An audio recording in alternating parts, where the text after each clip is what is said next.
اعوذ باللہ من الشیطان الرجیم بسم اللہ الرحمن الرحیم۔ پارہ نمبر 2۔ سیقول السفہاء من الناس ما ولاہم عن قبلتہم التی کانوا علیہا۔ دوسرے پارے میں سب سے پہلے تحویل قبلہ کو بیان فرمایا ہے۔ حضور اکرم صلی اللہ علیہ وسلم مکہ مکرمہ سے مدینہ منورہ تشریف لائے تو تقریباً 16 یا 17 ماہ تک بیت المقدس کی طرف منہ کر کے نماز ادا فرماتے رہے، لیکن آپ کی تمنا اور آرزو تھی کہ حضرت ابراہیم اور حضرت اسماعیل علیہ السلام جو آپ صلی اللہ علیہ وسلم کے جد امجد ہیں، ان کے بنائے ہوئے کعبہ کی طرف منہ کر کے نمازیں ادا فرمائیں۔ اللہ تعالیٰ نے حکم نازل فرما دیا، فَوَلِّ وَجْهَكَ شَطْرَ الْمَسْجِدِ الْحَرَامِ۔ اس حکم کے نازل ہونے پر یہودی آپ صلی اللہ علیہ وسلم پر اعتراض کرنے لگے کہ یہ کیسے اللہ کے پیغمبر ہیں، کبھی قبلہ بیت المقدس کو بناتے ہیں اور کبھی بیت اللہ کو۔ تو یہود کو جواب دیا گیا، قُلْ لِلَّهِ الْمَشْرِقُ وَالْمَغْرِبُ۔ اے پیغمبر آپ کہہ دیجئے کہ مشرق و مغرب سب اللہ تعالیٰ ہی کے ہیں۔ کما ارسلنا فیکم رسولا منکم یتلو علیکم آیاتنا ویزکیکم وَيُعَلِّمُكُمُ الْكِتَابَ وَالْحِکْمَةَ وَيُعَلِّمُكُم مَّا لَمْ تَكُونُوا تَعْلَمُونَ۔ اس آیت کے اندر اس مقام پر حضور اکرم صلی اللہ علیہ وسلم کو بھیجنے کے بنیادی طور پر 4 مقاصد بیان کیے گئے ہیں۔ پہلا مقصد تلاوت آیات، دوسرا مقصد تزکیہ نفوس، تیسرا مقصد کتاب کی تعلیم اور چوتھا مقصد حکمت کی تعلیم ہے۔ یہ مضمون قرآن کریم کے مختلف مقامات پر بیان کیا گیا ہے۔ ان الصفا والمروۃ من شعائر اللہ فمن حج البیت او اعتمر فلا جناح علیہ ان یطوف بہما۔ زمانہ جاہلیت میں صفا اور مروہ پر بت رکھے ہوئے تھے تو مسلمان ان کا طواف کرنے سے بچتے تھے۔ اس شبہ کو دور کرتے ہوئے فرمایا کہ صفا مروہ کی سعی شعائر اسلام میں سے ہے، لہذا ان کا طواف کرنے میں کوئی حرج نہیں۔ انما حرم علیکم المیتۃ والدم ولحم الخنزیر وما اہل بہ لغیر اللہ۔ مشرکین اپنی طرف سے کچھ چیزوں کو حلال کہتے تھے اور کچھ چیزوں کو حرام کہتے تھے۔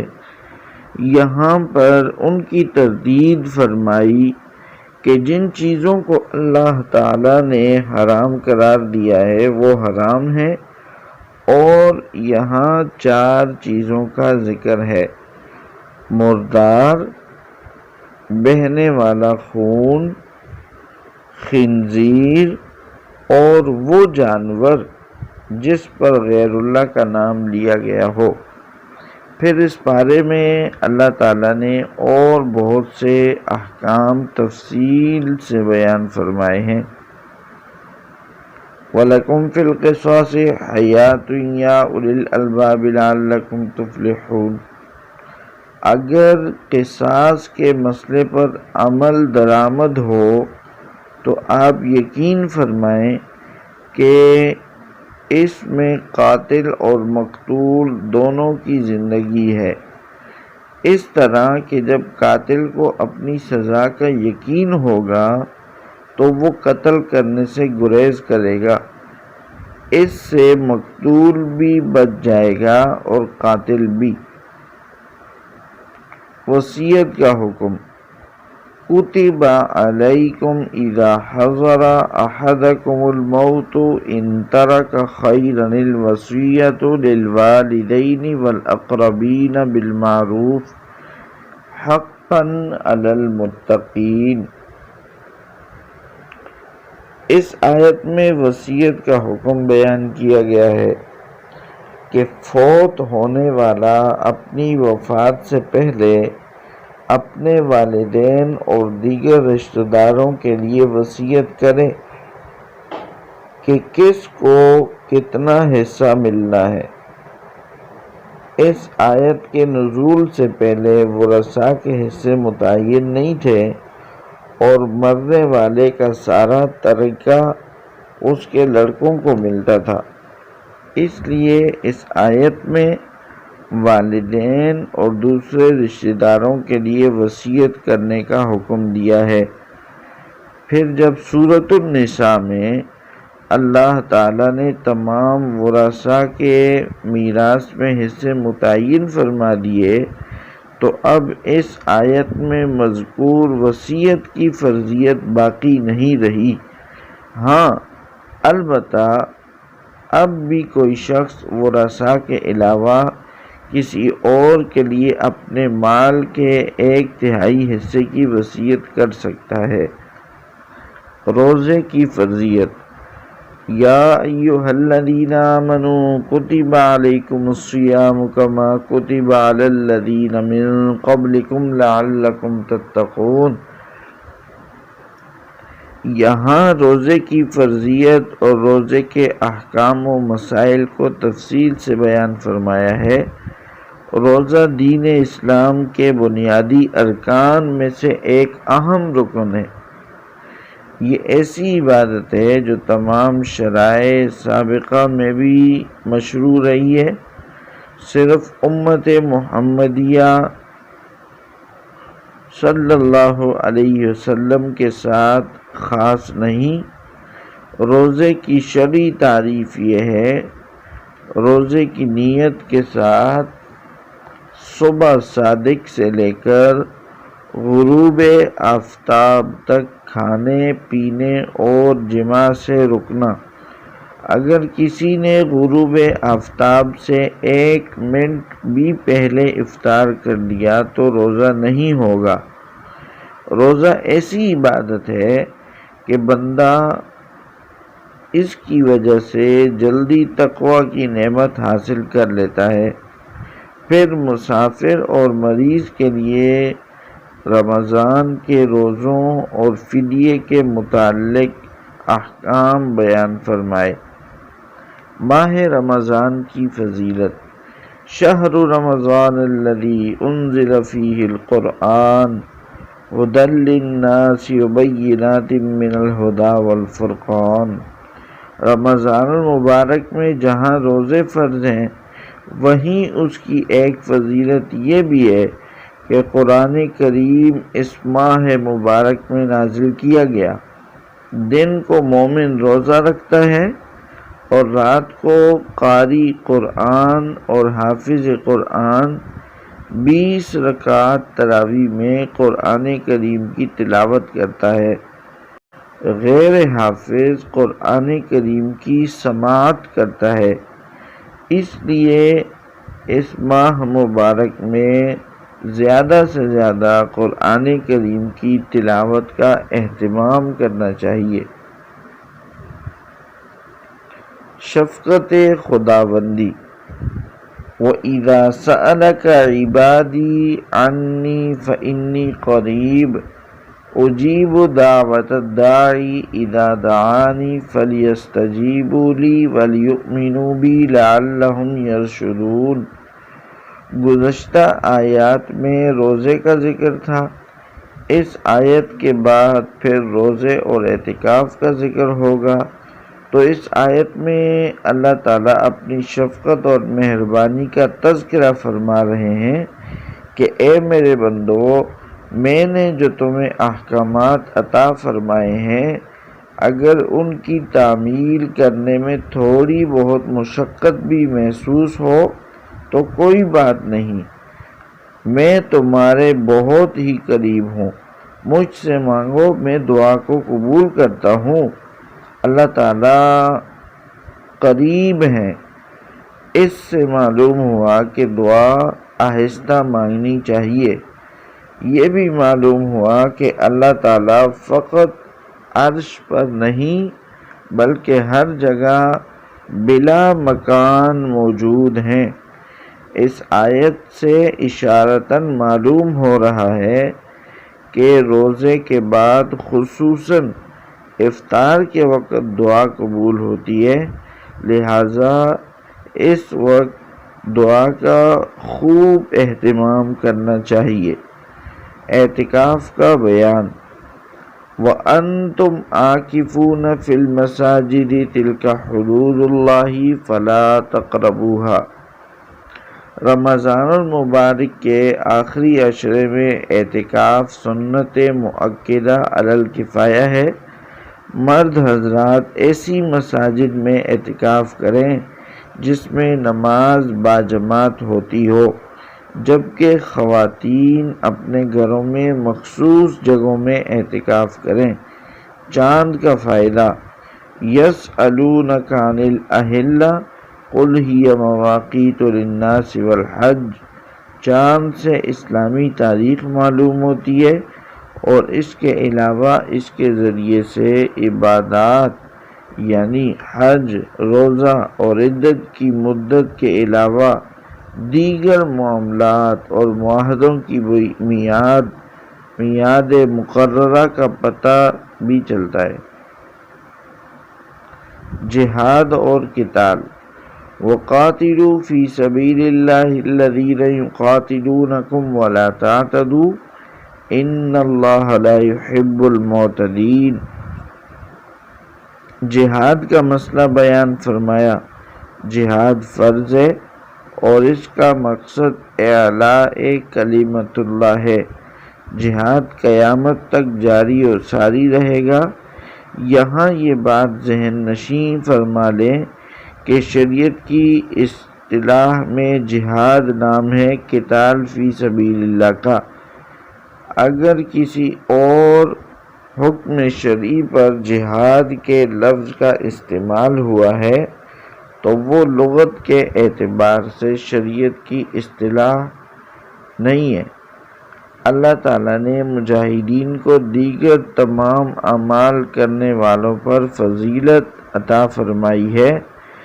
جہاد بہت عظیم و مبارک اور مقدس عمل ہے۔ حج کا بیان۔ الحج اشہر معلومات فمن فرض فیہن الحج فلا رفث ولا فسوق ولا جدال فی الحج۔ حج اسلام کے بنیادی ارکان میں سے ایک اہم رکن ہے۔ حج میں دو ارکان ہیں، ایک وقوف عرفہ، دوسرا طواف زیارت۔ 5 دنوں میں 5 مقامات پر 7 عبادتوں کے کرنے کو حج کہتے ہیں۔ 5 دنوں میں 5 مقامات پر 7 عبادتوں کے کرنے کو حج کہتے ہیں۔ حج کے 5 دن یہ ہیں 8، 9، 10، 11 اور 12 ذوالحجہ۔ حج کے 5 مقامات یہ ہیں بیت اللہ، صفا، مروہ، منی، مزدلفہ اور عرفات۔ حج کی 7 عبادتیں یہ ہیں احرام، طواف، سعی، وقوف، رمی قربانی اور حلق یا قصر۔ مرتدین کی سزا کا بیان۔ وَمَن يَرْتَدِدْ مِنْكُمْ عَنْ دِينِهِ فَيَمُتْ وَهُوَ كَافِرٌ فَأُولَئِكَ حَبِطَتْ أَعْمَالُهُمْ فِي الدُّنْيَا وَالْآخِرَةِ وَأُولَئِكَ أَصْحَابُ النَّارِ هُمْ فِيهَا خَالِدُونَ۔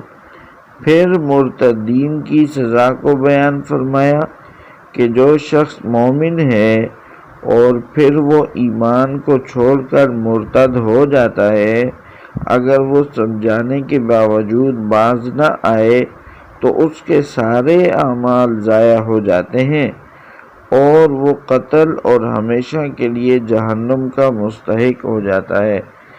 لیکن یہاں پر یہ بات ذہن نشین فرما لیں کہ مرتد کو سزا دینا ہر آدمی کے اختیار میں نہیں ہے کہ جس کا جی چاہے وہ اٹھ کر مرتد کو قتل کر دے، بلکہ یہ کام حکومت وقت کا ہے۔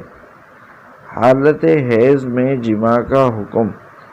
یسألونک عن المحیض قل هو اذن فاعتزلوا النساء في المحیض ولا تقربوهن حتى يطهرن فإذا تطهرن فأتوهن من حيث أمركم اللہ۔ عورت کے ساتھ حالت حیض میں ہم بستری کرنا ناجائز اور حرام ہے۔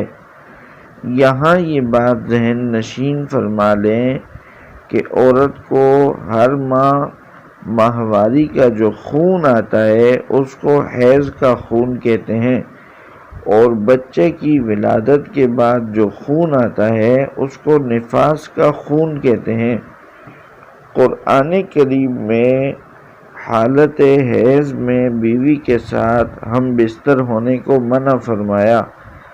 قرآن کریم میں حالت نفاس میں عورت کے ساتھ ہم بستری کے منع فرمانے کا ذکر نہیں ہے، لیکن حالت نفاس میں ہم بستری بھی اسی طرح حرام اور ناجائز ہے۔ حالت نفاس میں ہم بستری کے حرام ہونے کا ذکر احادیث میں بھی آیا ہے، اور قرآن کریم میں حالت حیض پر قیاس کرنے سے حالت نفاس میں بھی ہم بستری کی حرمت سمجھ میں آ جاتی ہے۔ اس کے حرام ہونے کی بنیادی وجہ بیان فرمائی کہ یہ گندگی کے دن ہے، اور یہ بات نوٹ فرما لیں کہ عورت نکاح کے بعد شوہر کے لیے حلال ہے، لیکن جس طرح حیض اور نفاس کی حالت میں شوہر اپنی بیوی سے ہم بستری نہیں کر سکتا، اسی طرح شوہر اپنی بیوی سے پچھلی جانب سے صحبت کرنا چاہے تو نہیں کر سکتا۔ پچھلی جانب سے صحبت کرنا حرام اور ناجائز ہے۔ طلاق کا بیان۔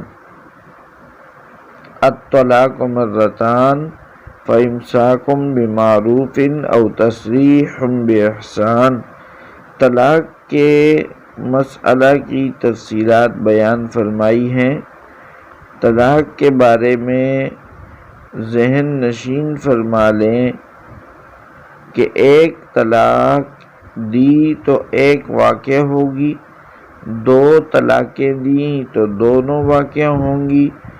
اگر ایک مجلس میں الگ الگ تین طلاقیں یا اکٹھی ایک ہی کلمے سے تین طلاقیں دیں تو تینوں واقع ہو جائیں گی۔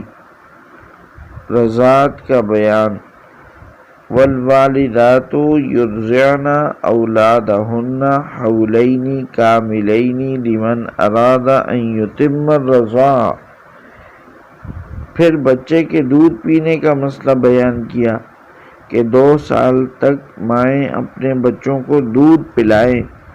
اسلام نے دودھ پیتے بچے کے حقوق کا بھی خیال رکھا ہے کہ مدت رضاعت تک کو بیان کیا۔ اگر کوئی بچہ مدت رضاعت میں کسی اجنبی عورت کا دودھ پی لے تو وہ بچہ اس کا رضاعی بیٹا اور وہ عورت اس کی رضاعی ماں بن جاتی ہے۔ جس طرح حقیقی نسب کے ساتھ رشتے حرام ہوتے ہیں تو اسی طرح رضاعت کی وجہ سے بھی رشتے حرام ہو جاتے ہیں۔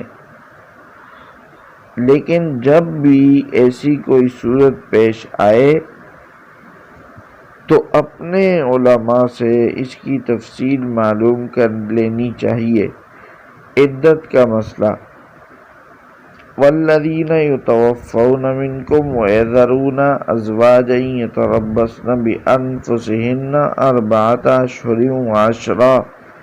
پھر عدت کے مسئلے کو بیان فرمایا کہ اگر کسی عورت کو طلاق ہو جائے یا اس کا شوہر فوت ہو جائے تو دونوں صورتوں میں عورت پر عدت لازم ہے۔ مطلقہ عورت کی عدت اگر وہ حیض والی ہو تو 3 حیض ہے، اگر کسی وجہ سے حیض نہ آتا ہو تو عدت 3 ماہ ہے۔ حاملہ عورت کو طلاق ہو تو اس کی عدت وضع حمل ہے۔ شوہر فوت ہو جائے اور عورت حاملہ نہ ہو تو عدت 4 ماہ 10 دن ہے۔ اگر حاملہ ہو تو عدت وضع حمل یعنی بچے کی پیدائش ہے۔ عدت کے زمانے میں نکاح کا پیغام دینا، وَلَا جُنَاحَ عَلَيْكُمْ فِيمَا عَرَّضْتُمْ بِهِ مِنْ خِطْبَةِ النِّسَاءِ أَوْ أَكْنَنْتُمْ فِي أَنفُسِكُمْ۔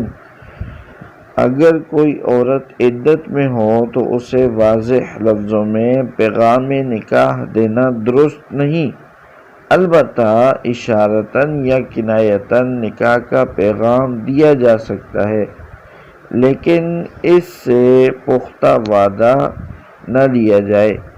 حضرت طالوت کا ذکر، فَلَمَّا فَصَلَ طَالُوتُ بِالْجُنُودِ۔ اس پارے کے آخر میں حق کے نمائندے حضرت طالوت اور باطل کے نمائندے جالوت کا واقعہ بیان فرمایا کہ جالوت کے پاس طاقت بھی تھی، کثرت تعداد بھی تھی، منظم فوج بھی تھی، اور حضرت طالوت کے پاس طاقت بھی کم تھی اور فوج بھی کم تھی۔ اس کے باوجود اللہ تعالیٰ نے ان کو فتح عطا فرمائی۔ قرآن کریم نے باقاعدہ ضابطہ بیان فرمایا، کم من فئۃ قلیلۃ غلبت فئۃ کثیرۃ بإذن اللہ، کہ کتنی جماعتیں ہیں جو طاقت میں کمزور ہوتی ہیں، ان کی تعداد بھی کم ہوتی ہے، لیکن ان کی فرما برداری اور اطاعت کی وجہ سے اللہ تعالیٰ ان کی مدد فرماتے ہیں اور اپنی مدد کے ذریعے انہیں غالب فرما دیتے ہیں۔ ہمیں خدا کے اس بیان فرمودہ اصول سے یہ بات سمجھ میں آ جانی چاہیے کہ مسلمان جب بھی کامیاب ہوتے ہیں تو وہ مادیت اور دنیاوی طاقت و قوت کے بل بوتے پر غالب نہیں آتے، بلکہ اللہ تعالیٰ پر ایمان، بھروسہ رکھنے اور نیک اعمال کی بنیاد پر غالب آتے ہیں۔ اللہ تعالیٰ ہمیں اپنی ذات پر توکل اور بھروسہ نصیب فرمائے۔ وآخر دعوانا ان الحمد للہ رب العالمین۔